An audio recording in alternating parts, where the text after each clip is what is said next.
Ladies and gentlemen, boys and girls, it's another beautiful day, another blessing. Ndaguha ikaze, iyi ni Iyagatech. Nitwa Captain. Uyu munsi tuza kuyaga ku bintu byinshi bigiye bikurikira. Ikintu cyambere tuza kuyaga ko ni kuri DJ Fernando. Mbega bigeze hehe we na KADIE KAY, eka tutibagiye n'amajambo yavuzwe n'umuhinyanyuzi w'indirimbo Bellissima iri kiravugisha abantu benshi muri no mwanya. Nitwava ngaho turaza gusimbira ku rubanza rwa Simbizi, mariage ya Simbizi. Ndakwibutsa yuko mariage ya Simbizi yabereye hano nyene uri kurabona inyuma yanje. Ivyo uraza kubimenya uno munsi. Insolite zose. Tuvuye ngaho tuza kurangiriza ku kibazo abantu benshi bariko baribaza mu muziki wacu w'u Burundi ati Dramati yagiye hehe ko tutamwumva. Ivyo nivyo tuza kurabira hamwe. Rero ndaguha ikaze mu kiganiro cacu, ndagutumira kugira subscribe, ndakwibutsa no kugira like kuri no video kugira ngo untere intege ubutaha ndakuzanire ikindi kiganiro kimeze nk'iki. Yes, reka dutangurire ku muririmbyi DJ Fernando hamwe na KADIE KAY. Ivyo bapfa ni indirimbo. Ni indirimbo yandiswe na KADIE KAY. Mbega ni indirimbo yandiswe na DJ Fernando. Reka dusesangure ibintu bimwe bimwe vyagiye biravugwa kugira ngo tumenye neza umwandisi w'iyo ndirimbo ninde. Vyahereye ahantu bita kuri Place de l'Indépendance muri Centre Ville aho habaye igiteramo cyari igiteramo kirimwo na competition categuwe na radio yo hano nyene mu gisagara ca Bujumbura, radio yitwa Kazoza FM. Yateguye competition y'abaririmbyi, hasigara abaririmbyi 10. Muri abo baririmbyi 10 bariko baracagura abaririmbyi batatu baza guhabwa ubushimwe. Muri iyo concert cyangwa iri kumwe na competition, abaza guteramisha abantu baza ko bari muri ico kibanza yari DJ Fernando, Melanin Boy, eka nibo bari kuri affiche kugira ngo bateramishe muri ico giteramo. Ntibagiye na Vanilla Ice. Melanin Boy hamwe na DJ Fernando bagize umugwi witwa We Love Music. Umugwi watanguye kuzanamwa mu ajambo menshi cyane kuva bakirongowe n'umurongozi wabo Don Bright. Inyuma yaho uwo mugwi waciye wiyunga maze uja hamwe, ico bita gukorera hamwe muri groupe yabo nyene yitwa We Love Music. Tukuye ku majambo yagiye aravugwa eka na DJ Fernando wenyene, eka duhere kwa Melanin Boy yavuze ati DJ Fernando niwe yazanye iciyumviro yuko umuntu wese yotangura kuza araririmba wenyene. Bimaze kumera gutyo niho bagiye barasohora indirimbo zigiye zitandukanye, umwe umwe asohorera ku giti ciwe. Inyuma yaho niho haza indirimbo yatangaje abarundi benshi.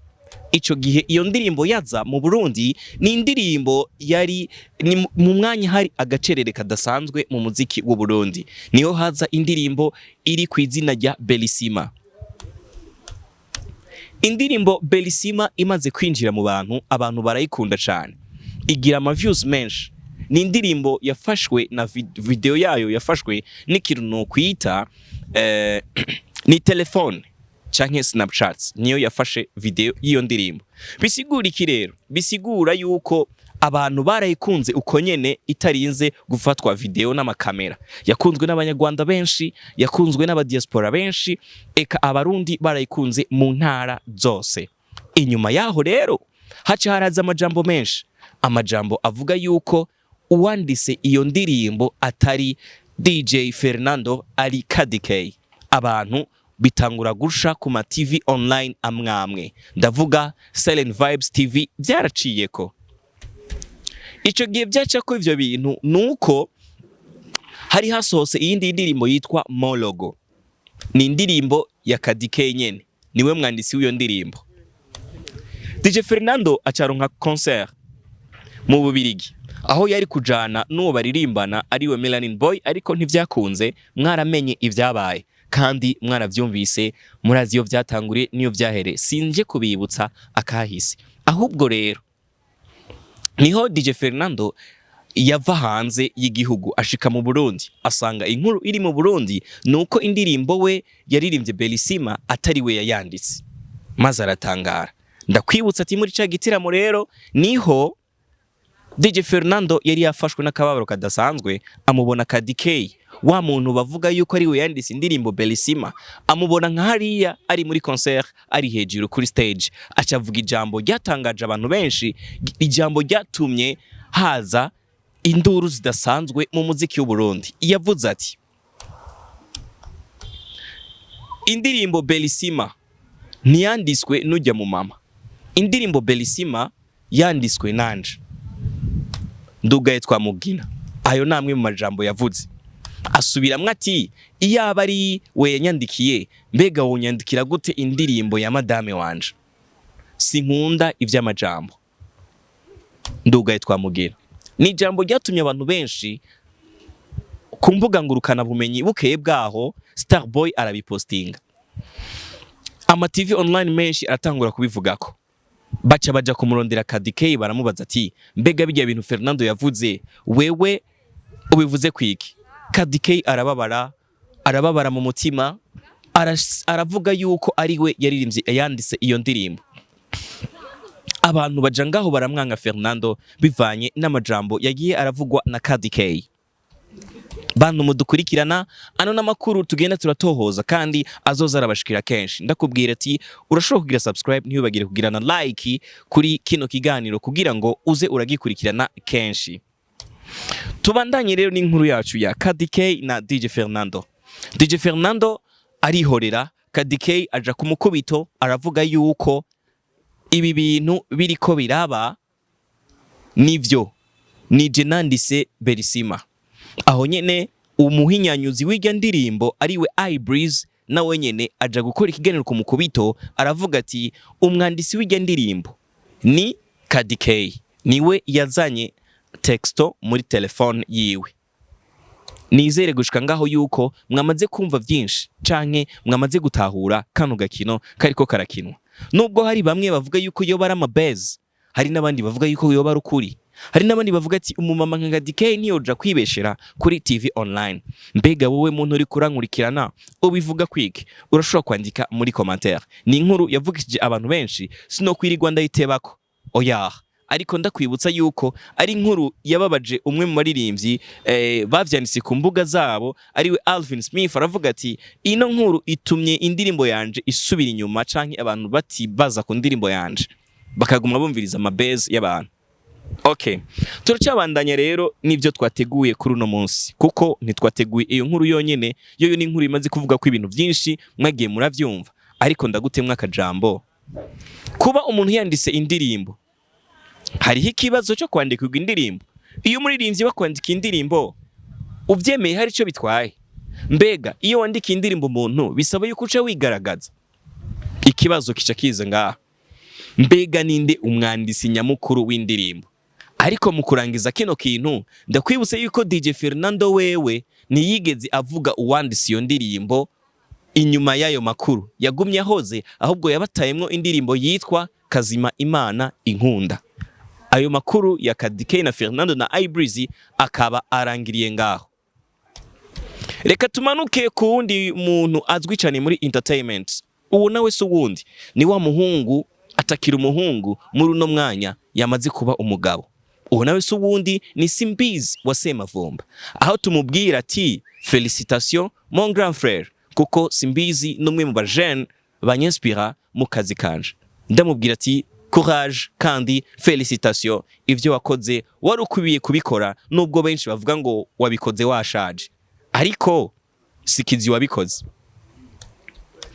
Reka rero tubandanye, mbega nizihe insolite zabaye mu rubanza rwa Simbizi wa Semavumba. Ndakwibutsa yuko kino kiganiro hano ndiko ndagikorera niyo habereye urubanza rwa Simbizi wa Semavumba. Niyo mpamvu nashimye kuza gukorera ino content hano. Bimeze gute rero?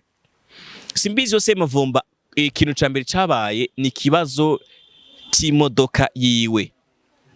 Ico bita imburugini, niyo modoka niryo zina yashimye guha imodoka yiwe. Ikintu catangaje abantu benshi ni imodoka yiwe kugirira accident muri centre ville. Mbega imodoka ya Simbizi yazimiye muri centre ville yazimijwe n'iki? Mbega yariko rakaya content?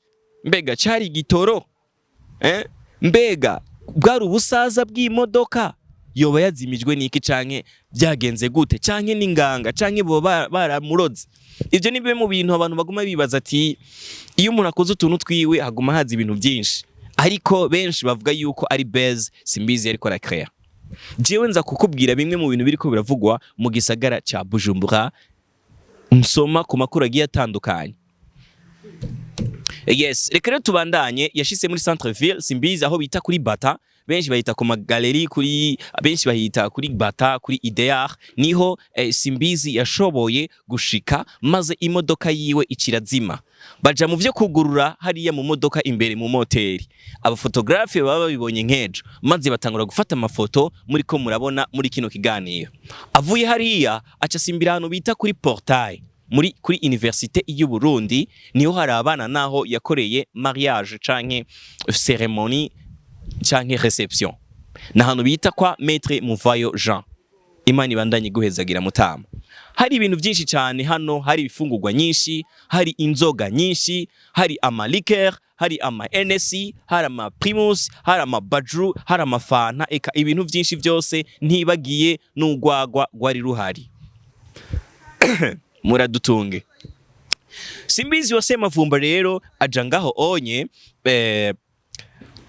araryoherwa, baraja kumwakira. Maître Muvayo aravuga ijambo, abiwawe na Simbizi baravuga, abiwawe na madame baravuga. Ikintu cyo gutangaje abantu benshi nico kintu ngiye kuvuga. Ngiye kuganira ku kintu citwa Natasha Labamba. Hari havuzwe ibintu byinshi, hari havuzwe yuko Natasha azomukorera ikintu atazigera atari bwabone mu buzima bwiwe cyangwa atari yiteze. Simbizi rero yaronkejwe ibahasha y'amafaranga ashika canke arenga ari hagati y'imiliyoni 2 no kuduga. Niyo mafaranga Simbizi yashoboye kuronswa umunsi w'urwo rubanza. Juste Gaël niwe yari MC w'urwo rubanza, yarashoboye kuvuga ibintu bigiye bitandukanye, niyo bahasha yarayisomye mu rubanza. Natasha acaragenda ayihereza Simbizi. Inyuma y'umunsi umwe Simbizi amaze gushika muhira acarayitabura ya bahasha. Bisigura iki? Hariyo amafaranga. Insolite yindi yabonetse mu rubanza rwa Simbizi wase mafumba ni umwe mu ba promoter hano mu gisagara ca Bujumbura, ariwe yitwa Landry Promoter. Bivugwa yuko yaryohewe cane, aranwa araboregwa, atigeze ataha muhira kubera akaboregwe. Yashitse mu nzira biranka yuko ataha ari mu modoka, imodoka igumiza ngaho nyene, asinzira mu modoka, baje kumubona mu gatondo yikangura ataha. Izo ni insolite zagiye ziraba muri mariage ya Simbizi wase mavumba. Reka rero turangirize kuri kino kintu uno munsi ku makuru yacu twari dufise canke byaranze ino ndwi mu muziki w'u Burundi. Tugomba turangirize kuri kino kintu kiriko kiribazwa n'abantu benshi. Abantu benshi bariko bibaza ati mbega Dramati ari hehe muri uno mwanya tuvugana. Abantu bariko baribaza ati mbega ya mahit yahora akora ari hehe. Mbega ko bahora bamuvuga cyane kantu kose oguma umva Dramati, mbega uko atakivugwa bimeze gute. Ikibazo nyamukuru nukumenya yari bivanye n'akazi ariko arakora muri uno mwanya. Instagram ngo ntaboneka, Facebook ngo ntaboneka, YouTube ngo ntabishasha, nta ma content bariko baramukorerako. Mbega namwe niko mubibona? Reka turindire mu kiganiro gikurikira, niho nzobabwira aho ari, niho nzobabwira ukuntu bimeze. Bwumara natwe ino ni Yagatech. Ndagushimira muntu wari kuradukurikirana, ndakubwira ati kenshi uzokwama uronka kino kiganiro kigushikira buri munsi bivanye n'ibiriko biravugwa mu gihugu cacu cy'u Burundi muri entertainment y'umuziki wacu. Nitwa Captain, kuri kamera yari Kagaga, niwe yariko arafata ino video. Imana ibahezagire cyane mwese mwariko muradukurikirana, Imana ibagirire umugisha. Hano twari mu kibanza ciza, hano twari mu kibanza ciza bita operation y'ivyaranze iminsi 2. Merci beaucoup.